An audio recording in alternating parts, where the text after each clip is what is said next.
Pada suatu siang yang membakar kulit, seorang siswi SMA bernama Sinta melangkah memasuki gerbang sebuah kantor polisi, datang untuk mencari keadilan yang ia yakini masih ada. Namun, langkah beraninya itu justru menjadi kunci yang membuka sebuah kotak Pandora berisi rahasia kelam. Teriakannya kemudian tidak hanya mengguncang sebuah institusi, tetapi juga mengungkap keberadaan sebuah proyek rahasia bernama Sigma, sebuah konspirasi yang tanpa ia sadari telah mengubah takdir hidupnya untuk selamanya. Sebuah permainan besar baru saja dimulai. Langit Jakarta siang itu terasa seperti hamparan bara api. Udara yang kering dan panas menampar wajah siapapun yang nekat berjalan di bawah tatapan matahari yang tanpa ampun.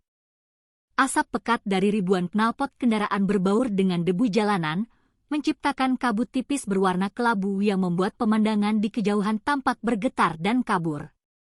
Di tengah sengatan panas yang seolah mampu melelehkan aspal itu, berdirilah sebuah bangunan megah berwarna coklat tua, Polres Jakarta Selatan.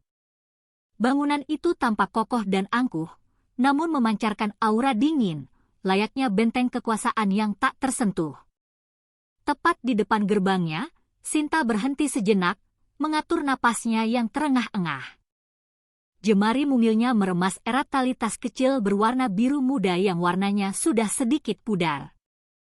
Ia menatap tulisan besar yang terpahat gagah di dinding, Kepolisian Negara Republik Indonesia, dengan dada yang bergetar hebat, sebuah gemuruh antara rasa takut yang melumpuhkan dan tekad yang membara. Setiap langkah yang ia ambil untuk mendekati gedung itu terasa begitu berat, seolah bumi yang ia pijak pun menolak niatnya. Ia masih mengenakan seragam putih abu-abu kebanggaannya, yang kini basah kuyup di bagian punggung oleh keringat. Rambut hitamnya yang panjang terikat seadanya, beberapa helainya yang basah menempel di pelipis dan pipi. Namun di balik penampilannya yang lelah dan sedikit berantakan itu, sorot matanya menyiratkan ketajaman dan keberanian yang luar biasa. Ia tahu betul apa yang mungkin menantinya di dalam sana. Mungkin cemoohan, mungkin hinaan, mungkin ancaman, atau bahkan mungkin kekerasan fisik. Tapi rasa takutnya yang begitu besar itu akhirnya kalah oleh satu hal, sebuah keinginan yang membakar jiwanya untuk didengar, untuk menuntut keadilan atas sebuah kehidupan yang telah direnggut paksa dari tangannya.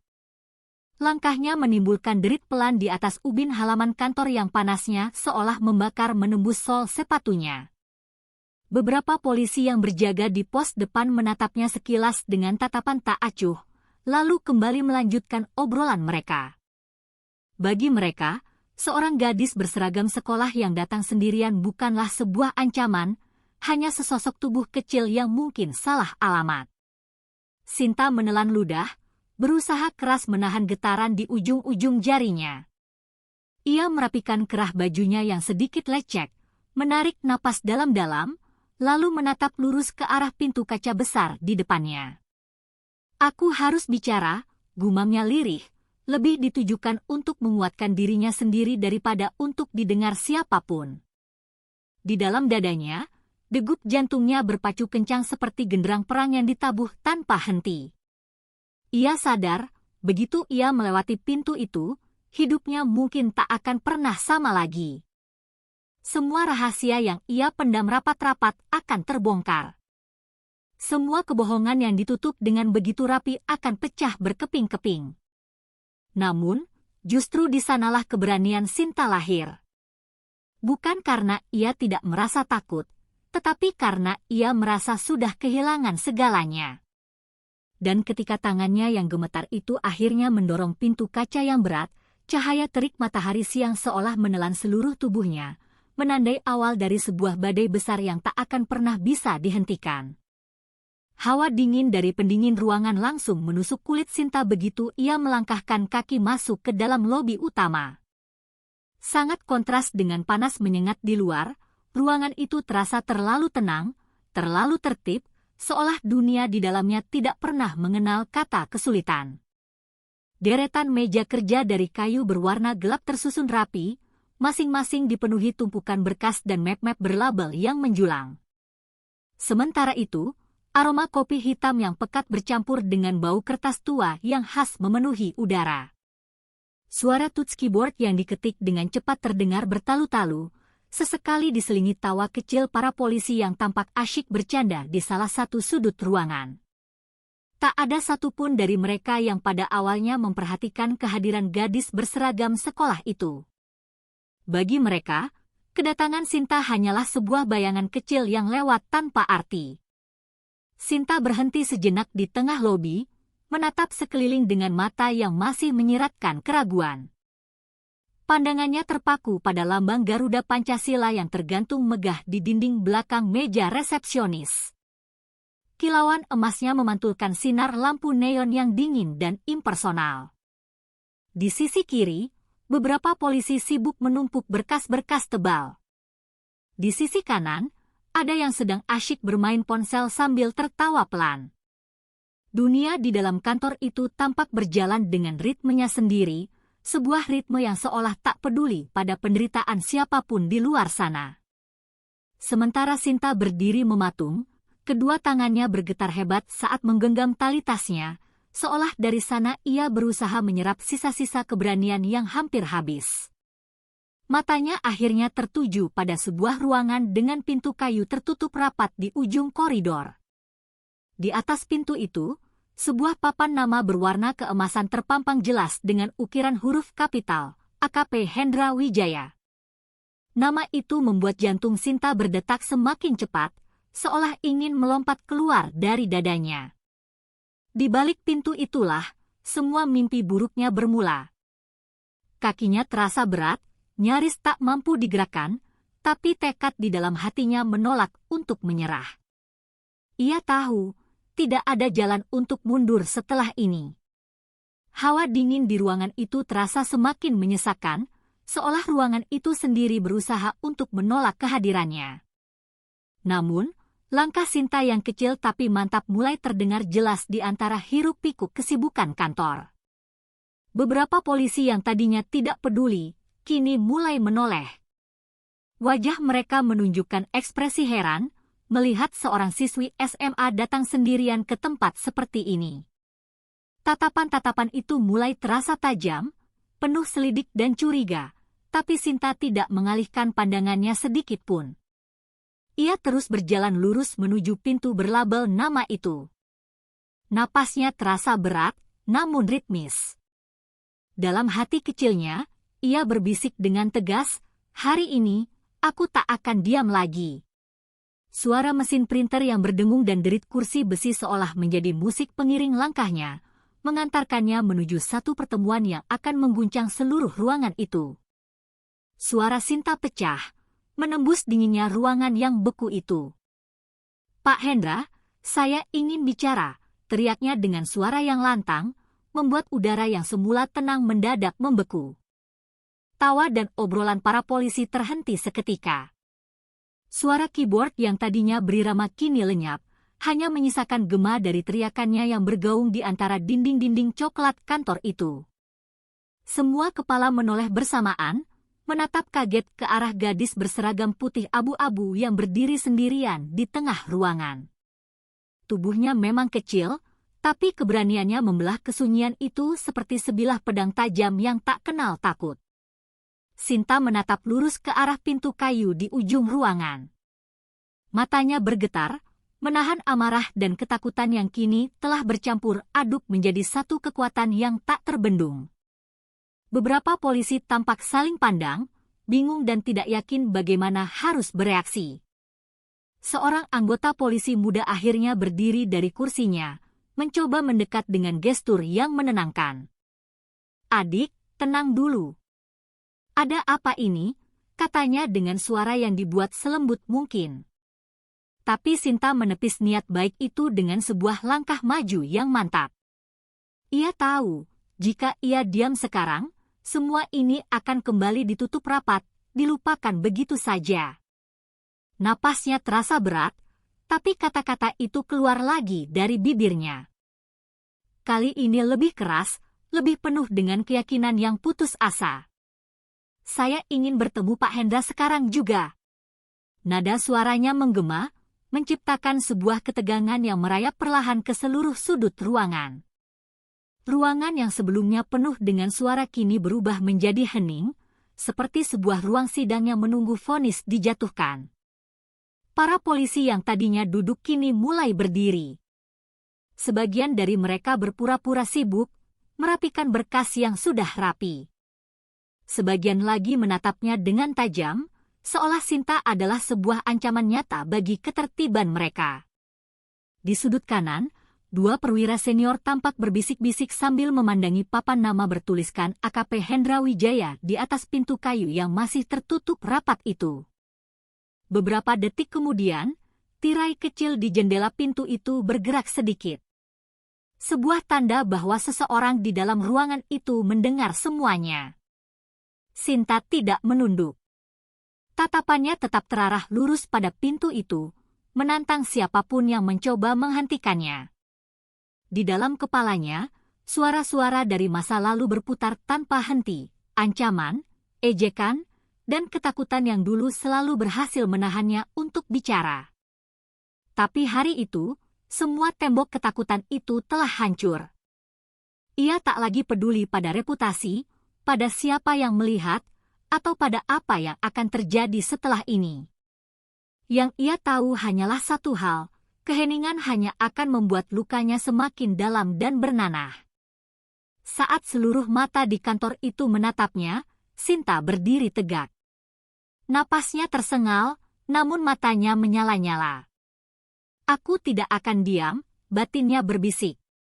Di balik pintu itu, bayangan seseorang mulai bergerak, dan detik berikutnya, sejarah hidup Sinta akan berubah untuk selamanya. Suara gagang pintu dari besi yang berderit memecah keheningan yang mencekam di kantor itu. Semua mata kini beralih ke arah pintu kayu berwarna coklat tua yang perlahan terbuka. Dari baliknya, muncul sesosok pria berperawakan tegap dengan seragam coklat yang rapi, sepatu hitam yang mengilap, dan wajah yang memancarkan wibawa sekaligus ketegangan. Rambutnya disisir rapi ke belakang dengan minyak rambut yang licin, dan di dadanya terpasang lencana perak bertuliskan AKP Hendra Wijaya. Cahaya lampu di langit-langit memantul pada pangkat balok emas di pundaknya, menegaskan bahwa dialah orang yang selama ini disegani di tempat itu. Ruangan yang tadi sempat riuh kini benar-benar sunyi senyap.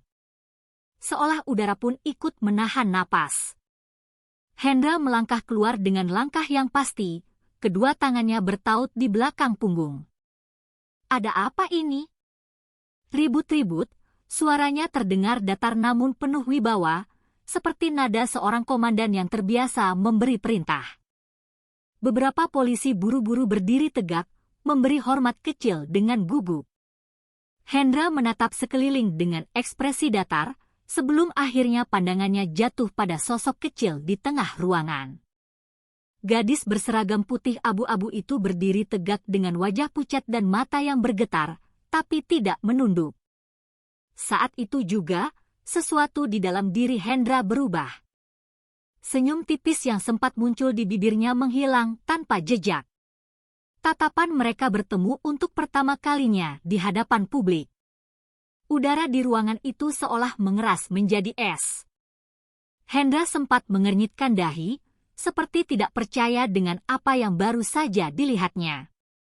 Matanya menyipit, menimbang-nimbang, seolah berusaha memastikan bahwa gadis di hadapannya bukanlah mimpi buruk dari masa lalu yang kembali untuk menghantuinya. Kau, gumamnya nyaris tak terdengar, sebuah desisan yang tertahan. Sinta menatap balik tanpa gentar, meskipun ia bisa merasakan jemarinya gemetar halus di sisi tubuhnya. Semua orang di ruangan itu kini tahu, ini bukan pertemuan biasa antara seorang warga dan polisi. Ada sesuatu yang jauh lebih berat, lebih gelap, yang bersembunyi di balik tatapan mereka berdua. Beberapa detik yang terasa seperti selamanya berlalu tanpa ada sepatah kata pun. Ketegangan itu begitu kental hingga satu-satunya suara yang terdengar hanyalah dengung lirih dari pendingin ruangan. Hendra akhirnya menarik napas panjang, lalu dengan cepat mengubah ekspresinya menjadi dingin dan profesional, seolah mencoba menutupi kegelisahan yang tiba-tiba menguasai dirinya. Masuk ke ruangan saya, katanya pelan namun tegas. Nada suaranya tak memberi ruang sedikit pun untuk penolakan. Tapi Sinta tidak bergerak. Ia justru menatap lurus ke arah Hendra dengan mata yang kini telah terisi penuh oleh keberanian yang lahir dari luka. Dalam diamnya, ia tahu pertemuan ini adalah awal dari sebuah pertarungan yang tak bisa ia hindari lagi. Langkah Hendra terdengar cepat dan berat. Suara sol sepatunya yang menghentak lantai marmer membuat beberapa polisi yang berdiri di dekat Sinta spontan mundur, memberi jalan. Dalam hitungan detik, jarak di antara mereka lenyap. Hendra berdiri tepat di hadapan Sinta, menatap gadis itu dengan mata yang tajam dan penuh amarah yang tertahan. Tanpa basa-basi, tangannya yang kekar mencengkeram lengan Sinta dengan kasar, hingga gadis itu meringis kesakitan. "Apa yang kau lakukan di sini?" "Hah," bisiknya tajam tepat di telinga Sinta. Nadanya rendah, tapi menggigit seperti sebuah ancaman yang sangat nyata. Napasnya yang panas menampar telinga Sinta, yang kini mulai memerah karena takut dan malu. "Cepat pergi dari sini sebelum kau buat dirimu sendiri celaka," lanjutnya, kali ini lebih pelan, tapi syarat dengan tekanannya membuat Sinta ingin menangis. Sinta menunduk, jemarinya bergetar di sisi tubuhnya, tapi matanya tetap terbuka, menatap lantai yang kini terasa seperti bergoyang. Di sekeliling mereka, beberapa polisi saling melirik, lalu berpura-pura sibuk. Namun, telinga mereka jelas-jelas mendengar nada keras dalam bisikan itu. Suara mesin printer berhenti. Hanya dengung pendingin ruangan yang tersisa. Sinta menarik napas pelan, mencoba menenangkan dirinya sendiri. Meskipun dadanya berguncang hebat, air mata hampir jatuh, tapi ia menahannya dengan sekuat tenaga. Ia tahu, jika ia diam sekarang, Hendra akan kembali bersembunyi di balik pangkat dan kekuasaannya. Maka, ia harus bicara, meskipun itu berarti menghancurkan dirinya sendiri. Dengan suara yang nyaris bergetar, Sinta akhirnya membuka mulutnya. "Aku hamil, Pak." Kalimat itu keluar seperti sebuah ledakan pelan yang menembus udara yang hening. Seketika, seluruh ruangan berubah menjadi kaku. Hendra tertegun. Matanya melebar sepersekian detik sebelum wajahnya kembali mengeras, menahan reaksi. Polisi yang berada di dekat meja depan spontan menghentikan pekerjaannya, menatap ke arah mereka dengan wajah tercengang. Salah satu polisi muda bahkan menjatuhkan pulpen dari tangannya. Bunyi pulpen yang jatuh itu memantul di lantai, bunyinya terasa begitu keras, seolah menjadi penanda bahwa kata-kata itu telah mengguncang seluruh isi kantor polisi. Sinta menatap tanah, air matanya akhirnya jatuh tak tertahankan. Tapi suaranya tidak lagi bergetar karena ketakutan, melainkan oleh keberanian yang terdesak. Hendra menarik tangannya perlahan dari lengan Sinta, berusaha menyembunyikan kegelisahan di balik wajah kerasnya. Tatapannya beralih ke sekeliling, memastikan siapa saja yang mendengar. Tapi sudah terlambat. Semua orang sudah tahu, dan bisikan kecil itu kini telah berubah menjadi bara yang siap membakar habis nama baik dan pangkatnya. Dalam hati Hendra, rasa panik mulai merayap, tapi di bibirnya masih terukir senyum yang dingin. Ia tahu, badai besar baru saja dimulai, dan gadis kecil di hadapannya ini baru saja menyalakan apinya sendiri. Hendra terpaku selama beberapa detik. Matanya menyala seperti bara api yang siap meledak. "Kau gila," katanya pelan tapi tajam, hampir tak terdengar oleh siapapun kecuali Sinta yang berdiri tepat di hadapannya. Urat di pelipisnya menonjol, dan tangannya mengepal kuat di sisi tubuhnya. Namun, Sinta tidak bergeming. Air matanya jatuh perlahan membasahi pipinya, tapi tatapan matanya tetap lurus, seolah menembus dinding ketakutan yang selama ini membelenggunya. Di dalam dadanya terjadi pertempuran hebat antara rasa malu dan keberanian, antara kehancuran dan kejujuran.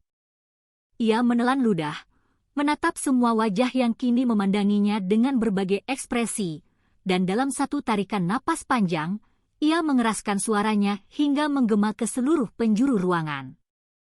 Aku hamil 3 bulan. Dari Pak Hendra ini, teriaknya dengan suara lantang yang mengguncang seluruh isi kantor. Kalimat itu seperti petir yang menyambar di siang bolong. Semua orang terdiam, seolah waktu berhenti berjalan. Pulpen-pulpen berhenti menulis, tangan-tangan berhenti mengetik. Beberapa polisi berdiri kaku, beberapa lainnya menatap lantai seolah ingin menghindari kenyataan yang terpampang di depan mata mereka. Tak seorang pun berani bicara, tapi wajah mereka jelas memperlihatkan keterkejutan, ketidakpercayaan, dan ketakutan.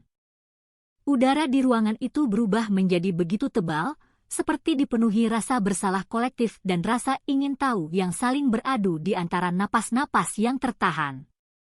Wajah Hendra memerah padam, matanya membelalak. Ia berusaha tersenyum, mencoba menyangkal dengan sebuah tawa kecil yang terdengar sangat kaku, tapi urat di lehernya menegang dengan keras. "Jangan bicara sembarangan, gadis kecil," bentaknya.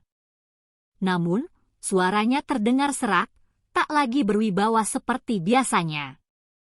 Beberapa polisi berpura-pura sibuk memungut kertas yang entah sengaja atau tidak sengaja jatuh. Tapi mereka semua tahu, skandal itu sudah terlanjur lahir di depan mata mereka. Hendra melangkah maju dengan mengancam, tapi Sinta justru mundur 1 langkah, mempertahankan jarak. Ia tahu kata-katanya tak akan bisa ditarik kembali, dan kebenaran yang ia sembunyikan selama berbulan-bulan ini akhirnya menyeruak keluar, telanjang di hadapan semua orang. Ketegangan di ruangan itu mencapai puncaknya.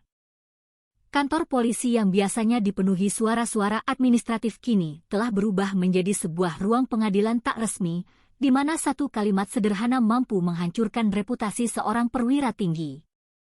Hendra tak lagi memikirkan aturan. Amarah telah menutupi logikanya. Rasa malu membakar habis egonya. Dengan rahang yang mengeras dan mata yang liar, ia melangkah cepat ke arah Sinta. Tangannya terangkat tinggi, suaranya menggeram seperti binatang yang terluka. "Berani kau mempermalukan aku di tempatku sendiri," gumamnya penuh dendam. Saat itu, semua yang menyaksikan tahu, ledakan yang sesungguhnya belum terjadi. Tapi mereka bisa merasakannya di udara, menunggu detik berikutnya yang akan mengubah segalanya. Tamparan itu terdengar begitu keras, memecah udara dingin di dalam ruangan. Suaranya memantul di antara dinding dan langit-langit, membuat semua orang yang mendengarnya menahan napas. Kepala Sinta terpelanting ke samping. Tubuhnya limbung sejenak sebelum akhirnya jatuh ke lantai dengan suara debuman yang berat. Bibirnya pecah, darah segar mulai mengalir pelan di sudut mulutnya. Matanya berkunang-kunang, dunia di sekelilingnya terasa berputar.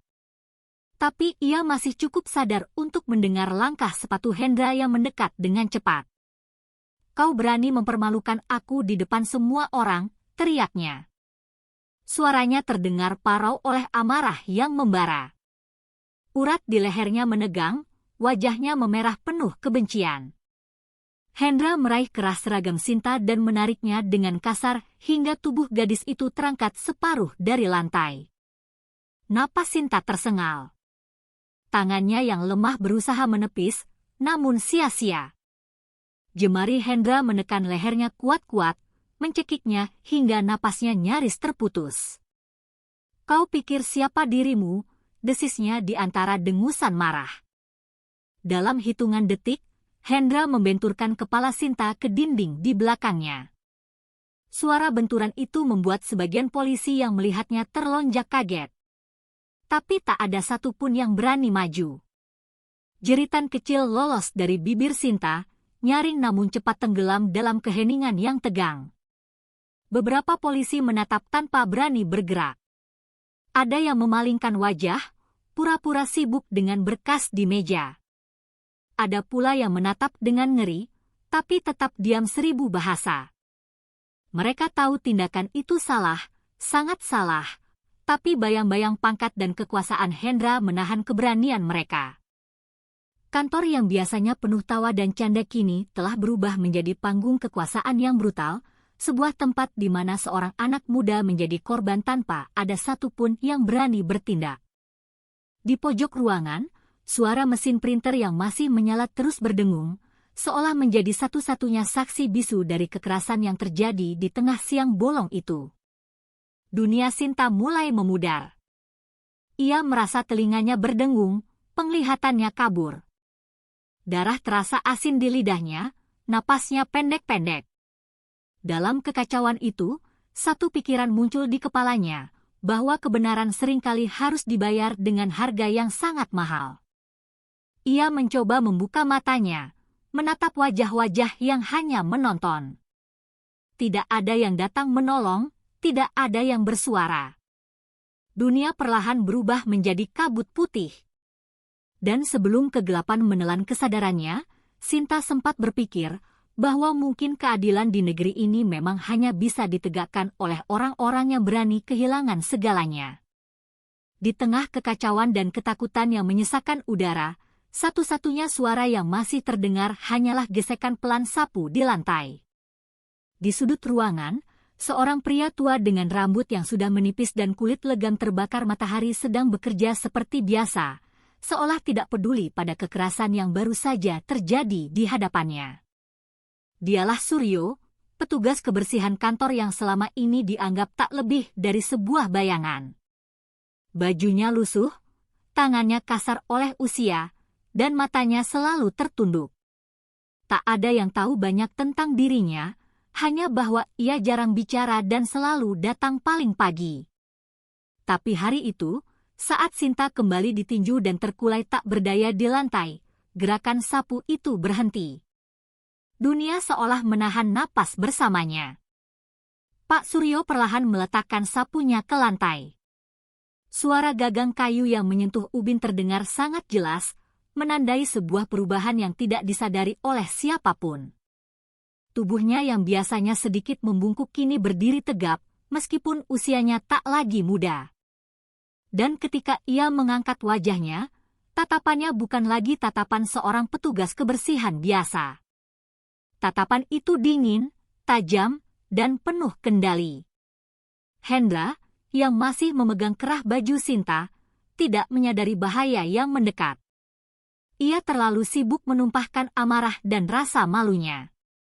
Tapi di antara langkah-langkah hati-hati Suryo, ada sesuatu yang menggetarkan seluruh ruangan, sebuah aura wibawa yang tak bisa dijelaskan, seperti seorang prajurit tua yang baru saja bangkit dari penyamaran panjangnya. Hanya dalam 2 langkah, Suryo sudah berdiri di belakang Hendra.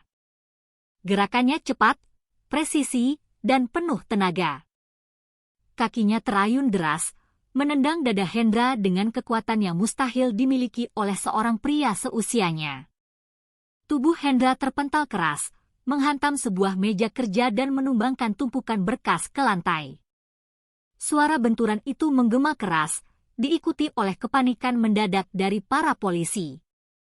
Beberapa dari mereka berlari mendekat. Sebagian lainnya hanya terpaku, tidak percaya dengan apa yang baru saja mereka saksikan. Sosok petugas kebersihan yang selama ini mereka abaikan baru saja menjatuhkan seorang perwira tinggi di depan mata mereka sendiri. Ruangan yang semula sunyi kini berubah menjadi badai. Sinta terkulai di lantai, memegangi lehernya yang memar. Sementara itu, Suryo berdiri tegap di antara kekacauan itu. Matanya menatap Hendra tanpa sedikit pun keraguan. "Cukup," katanya pelan, tapi nadanya dalam dan memerintah. Tak ada yang berani bergerak. Aura di ruangan itu telah berubah, dari ketakutan menjadi campuran antara rasa hormat dan kebingungan yang luar biasa. Semua orang kini sadar, orang tua pendiam yang mereka kira hanyalah petugas kebersihan, ternyata bukanlah sosok biasa. Dalam keheningan yang kembali menegang, satu kesimpulan perlahan muncul di benak semua orang. Hari ini, kebenaran baru saja menunjukkan wajahnya, dan wajah itu memakai seragam tua yang penuh debu bernama Suryo. Suasana di dalam kantor berubah seketika. Udara terasa berat, dingin, dan menekan dada siapapun yang bernapas di ruangan itu. Hendra masih tergeletak di lantai, berusaha bangkit dengan wajah pucat dan napas yang terengah-engah. Di hadapannya, Suryo berdiri tegak, tidak lagi tampak seperti seorang petugas kebersihan. Sorot matanya kini tajam, tubuhnya tegap, dan sikapnya penuh wibawa yang mengintimidasi. Ia perlahan merogoh saku bajunya yang lusuh, lalu mengeluarkan sebuah kartu identitas berwarna gelap dengan gerakan yang tenang namun penuh makna. Suryo melemparkannya ke lantai, tepat di depan wajah Hendra. Kartu itu berputar kecil sebelum berhenti, menampakkan sebuah lambang bintang 3 berwarna emas yang berkilau di bawah cahaya lampu kantor. Ruangan itu seolah membeku. Semua polisi menatap benda kecil itu dengan wajah tak percaya. Seseorang berbisik lirih, nyaris tak terdengar, bintang 3. Kalimat itu saja sudah cukup untuk membuat seluruh personel yang ada di ruangan itu menegakkan badan mereka secara refleks. Mereka saling pandang. Sebagian menelan ludah, sebagian lagi menundukkan kepala dalam-dalam. Suryo mengangkat dagunya sedikit. Suaranya terdengar berat dan tenang saat memperkenalkan dirinya, Brigjen Suryo Prakoso, Divisi Profesi dan Pengamanan Mabes Polri. Kalimat itu meluncur dengan pelan, tapi setiap katanya terasa seperti palu godam yang menghantam dinding-dinding keangkuhan. Semua yang ada di ruangan itu kini sadar, mereka baru saja menyaksikan seorang jenderal yang menyamar di hadapan mereka. Hendra mematung, matanya membesar menatap kartu itu, lalu bergeser ke wajah Suryo. Napasnya tercekat, bibirnya gemetar. "Kau? Sejak kapan kau di sini?" tanyanya terbata-bata. Tapi Suryo tidak menjawab, hanya menatapnya dengan tatapan yang menusuk. "Kau pikir aku tidak tahu apa yang kau lakukan selama ini?" katanya perlahan, namun suaranya tajam seperti bilah pisau yang diseret di atas kaca. Wajah Hendra semakin pucat, seolah darahnya mengalir surut ke tanah. Beberapa polisi yang berdiri di belakang mulai mundur perlahan, takut terseret dalam badai yang akan segera datang. Dalam keheningan yang semakin mencekam, Suryo menatap seluruh ruangan. "Selama ini kalian semua diam," katanya tanpa meninggikan suara, tapi cukup untuk terdengar oleh semua orang. "Kalian melihat penyalahgunaan wewenang, tapi tak satu pun dari kalian berani bicara. Tidak ada yang menjawab, tidak ada yang bergerak. Semua hanya menunduk dalam ketakutan yang nyata." Lalu, pandangan Suryo kembali ke arah Hendra yang masih terhuyung-huyung. "Hari ini, permainanmu selesai," ujarnya pelan. Namun, di balik nada dingin itu, ada sesuatu yang lebih besar yang tersembunyi. Sebuah rahasia lama yang baru akan terungkap. Sebuah kebenaran yang akan mengguncang lebih dari sekadar satu kantor polisi. Suryo melangkah perlahan menuju Sinta yang masih duduk lemas di lantai.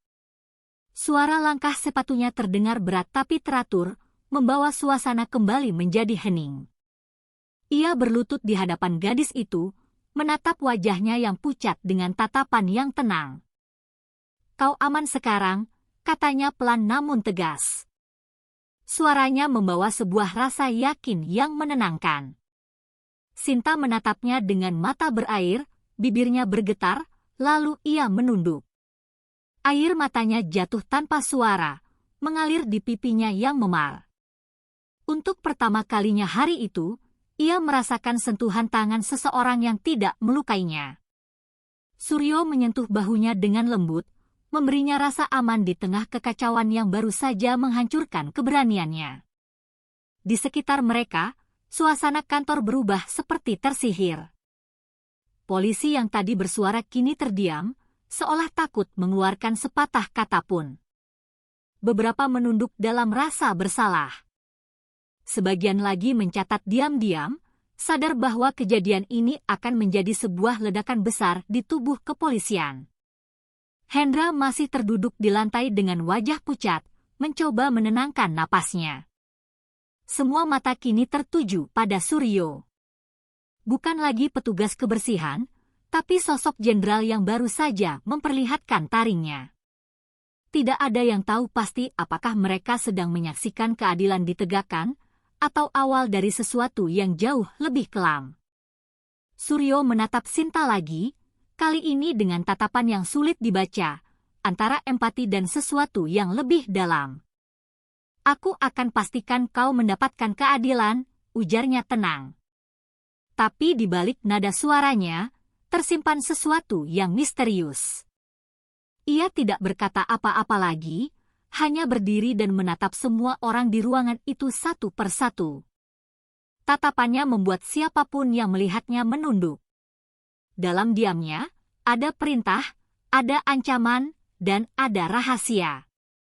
Tak ada yang berani bertanya mengapa seorang perwira bintang 3 bisa menyamar sebagai petugas kebersihan selama berbulan-bulan di kantor kecil itu.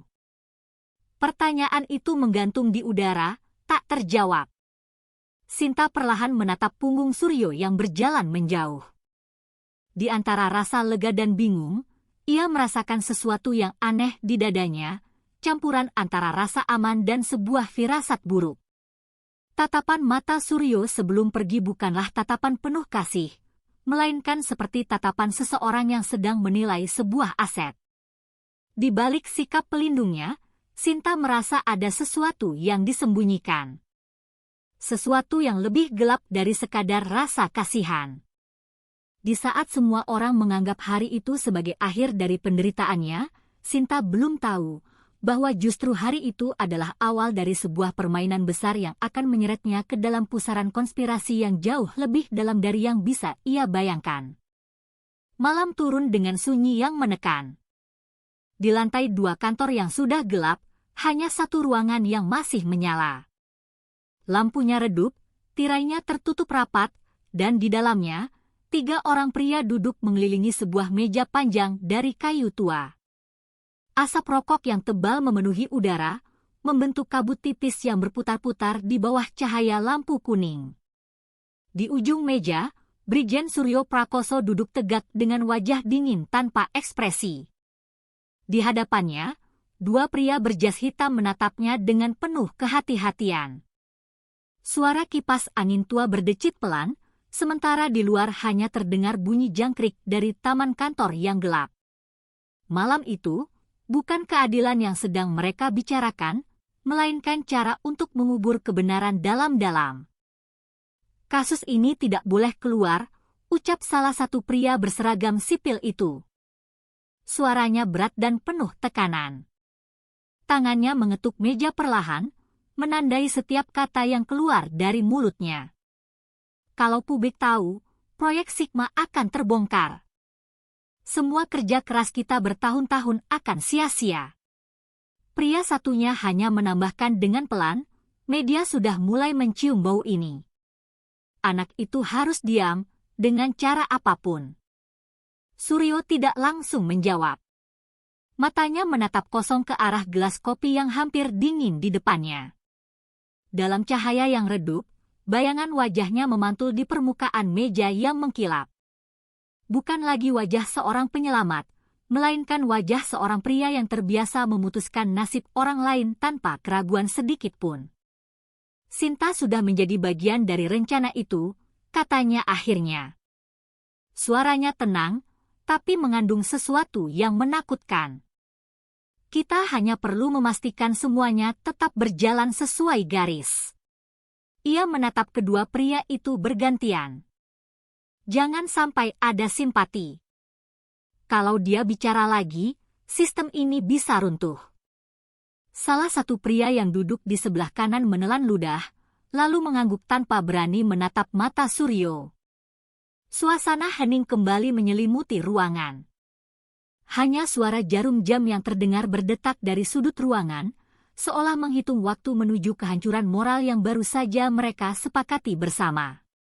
Wajah Suryo tampak lebih tua dari sebelumnya, tapi bukan karena beban kebenaran, melainkan karena beratnya kebohongan yang ia pikul.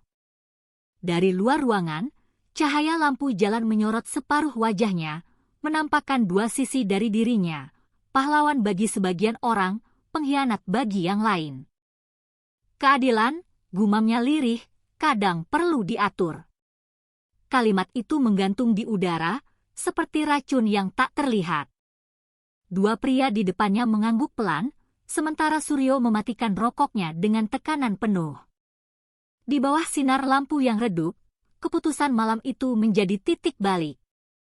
Bukan hanya untuk Sinta, tapi untuk seluruh sistem yang kini sedang ia kendalikan dari balik meja itu. Sinta terbangun perlahan dengan kepala yang terasa berat dan pandangan yang buram. Cahaya putih dari lampu neon menusuk matanya, membuatnya harus memicingkan pandangan.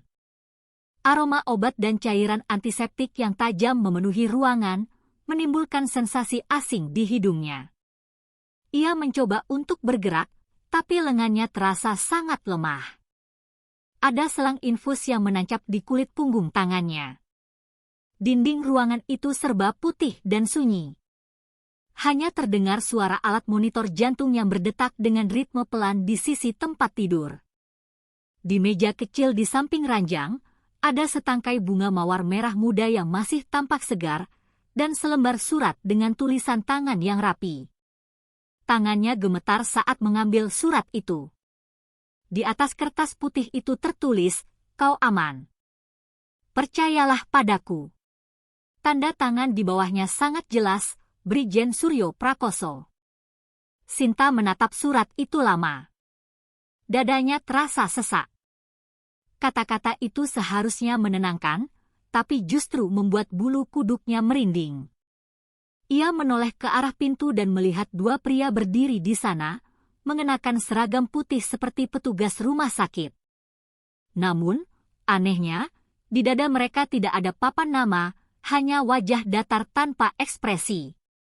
Sinta mencoba tersenyum sopan dan bertanya dengan suara yang lemah, "Bagaimana dengan ibu saya?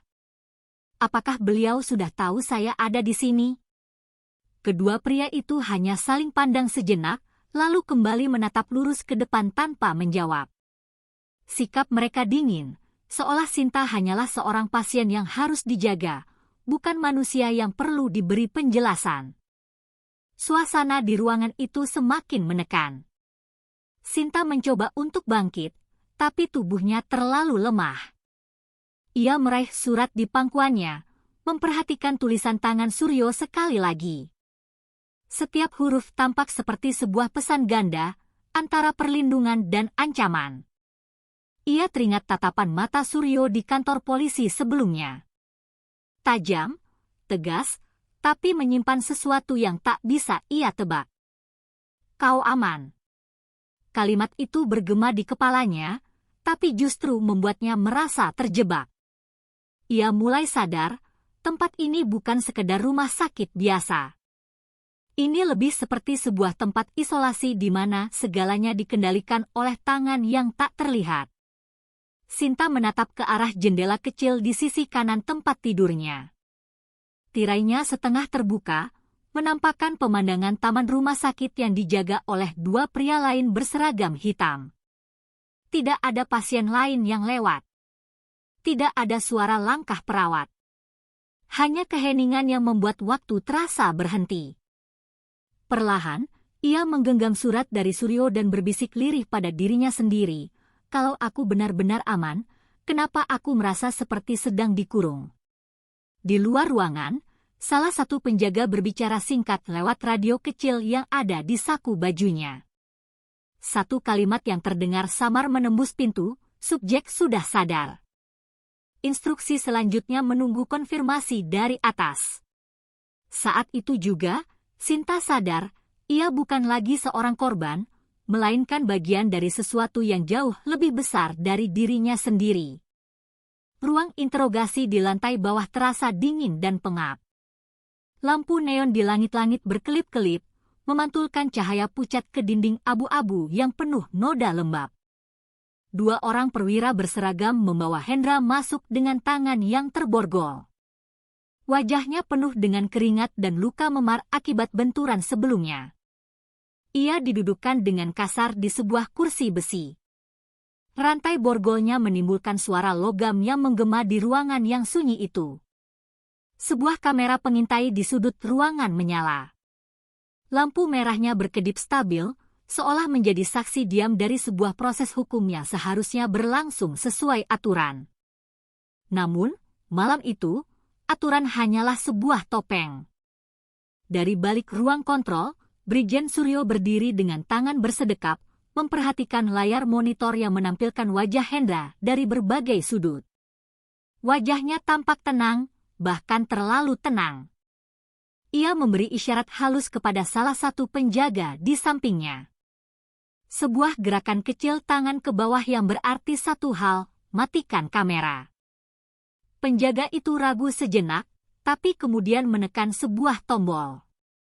Lampu merah di sudut ruang interogasi padam, dan layar rekaman berganti menjadi hitam pekat. Kita butuh kambing hitam, ucap Suryo pelan, namun jelas. Biarkan publik percaya dia adalah pelaku tunggal. Jangan ada yang mencurigai lebih jauh. Suaranya datar, tapi setiap katanya terasa seperti sebuah vonis. Hendra mengangkat kepalanya perlahan. Matanya menatap ke arah cermin satu arah yang ia tahu menyembunyikan Suryo di baliknya. Wajahnya tegang, tapi suaranya bergetar penuh amarah. Kau pikir aku tidak tahu siapa yang memerintahkan semua ini? Bisiknya lirih, tapi cukup untuk terdengar lewat mikrofon yang masih menyala di ruangan kontrol. Ucapan itu membuat salah satu perwira penjaga menoleh dengan gugup. Namun di sisi lain kaca, Suryo hanya tersenyum tipis. Bibirnya nyaris tidak bergerak.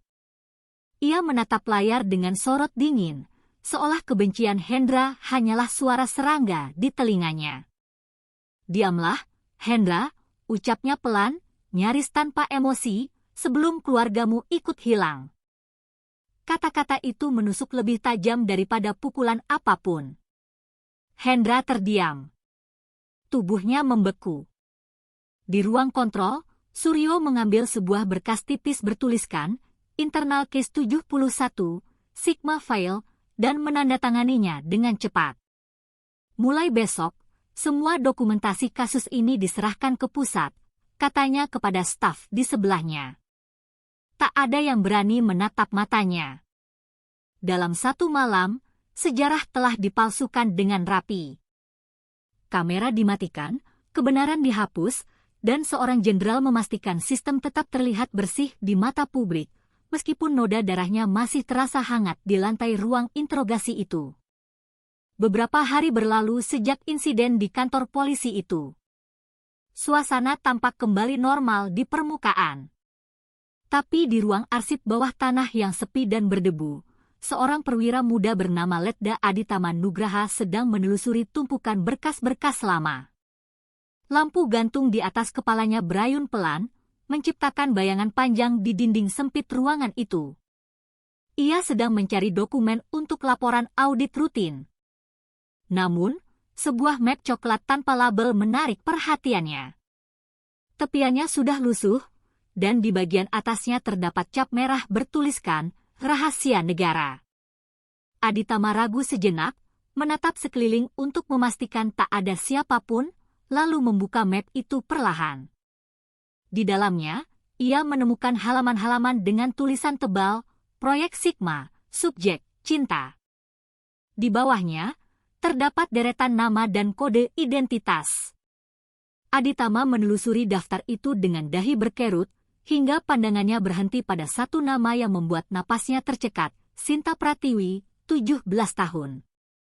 Di kolom keterangan tertulis, subjek terpilih untuk simulasi kontrol emosi dan persepsi publik terhadap kasus moral di institusi penegak hukum. Ia membaca lagi bagian bawah yang ditulis dengan tinta hitam, eksperimen sosial untuk manipulasi opini publik. Target, menciptakan narasi korup moral di tubuh kepolisian demi stabilitas politik. Kalimat itu menancap di kepalanya seperti petir yang menyambar di tengah malam. Aditama mundur satu langkah, matanya membesar tak percaya. Ia menggulirkan halaman berikutnya dan menemukan diagram struktur proyek, lengkap dengan alur komando dan tanda tangan para pejabat tinggi. Tangannya bergetar hebat saat menemukan satu nama di bagian paling bawah dokumen itu, Brigjen Suryo Prakoso. Napasnya memburu, pikirannya kacau balau.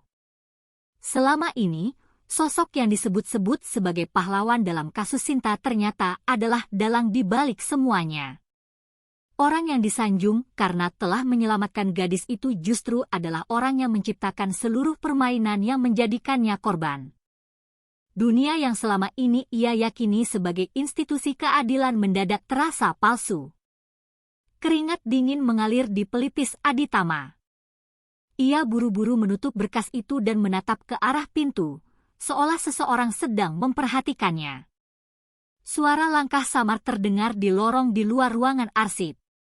Dengan gemetar, ia menyelipkan map itu ke dalam jaketnya, lalu mematikan lampu.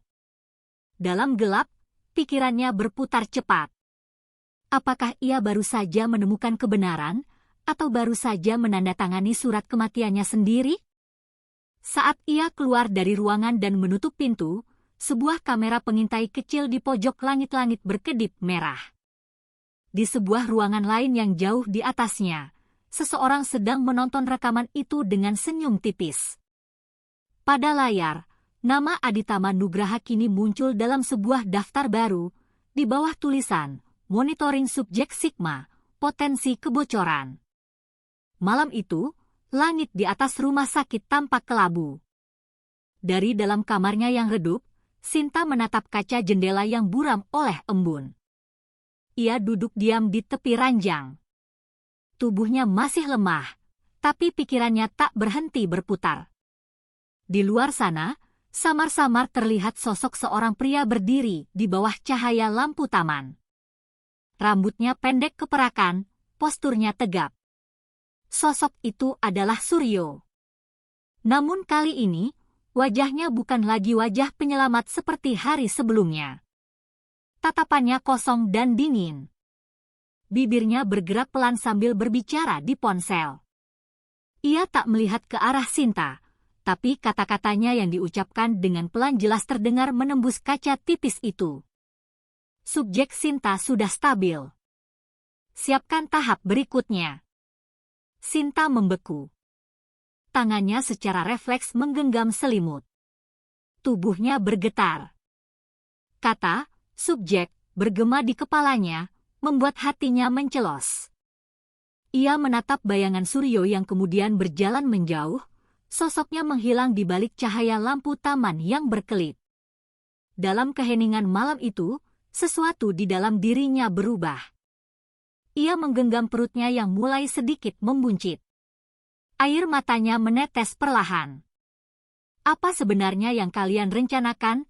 Bisiknya dengan suara serak. Tapi tak ada jawaban. Hanya suara mesin monitor yang berdetak pelan, seolah menghitung waktu menuju sesuatu yang lebih gelap. Lampu di ruangan tiba-tiba berkedip sekali, dua kali, sebelum akhirnya kembali stabil. Sinta memandang sekeliling. Tak ada perawat, tak ada suara langkah. Udara terasa dingin dan berat. Ia mencoba menekan bel panggil di samping ranjang, tapi tombolnya tak berfungsi. Dari balik pintu kaca, bayangan seseorang tampak bergerak mendekat perlahan. Langkahnya berat dan teratur, membuat jantung Sinta berdegup semakin cepat. Ketika gagang pintu mulai berputar, lampu kembali berkedip lebih cepat, dan suara listrik berdesis pelan. Dalam hitungan detik, seluruh ruangan tiba-tiba gelap total. Di ruang kendali keamanan rumah sakit, layar-layar CCTV yang menampilkan ruangan Sinta satu persatu mati. Operator yang berjaga menatap monitor dengan wajah bingung. Namun, sebelum semuanya benar-benar padam, satu kalimat muncul di layar utama, tertulis dalam huruf putih di atas latar belakang hitam, Proyek Sigma, tahap 2 dimulai. Setelah itu, layar menjadi hitam sempurna. Di luar, angin malam berhembus kencang, menggoyang tirai jendela kamar Sinta yang kini kosong. Tak ada suara, tak ada bayangan, hanya sunyi yang menyisakan sebuah pertanyaan besar. Apakah Sinta masih ada di sana,